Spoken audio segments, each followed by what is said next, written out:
să luați voi chat pe jocul ăsta, adică Roblox. Intrați aici la more, dați la setting, dați la account info și uitați. Voi o să trebuiască să vă puneți, cum zicea, numărul de telefon aici. Uitați, phone number. Și uite, verificat.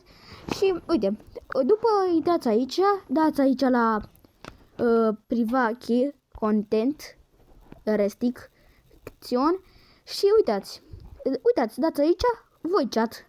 Și uite, porniți. Uite, dați așa, enable, gata. Și stați să vă arăt. Intrați pe jocul ăsta mic up. Total merge pe orice joc. Adică microfonul beta.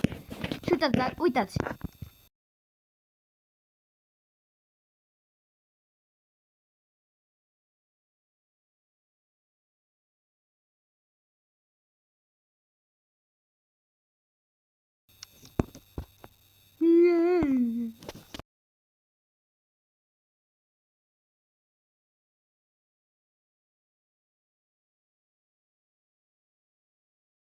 Tutorial.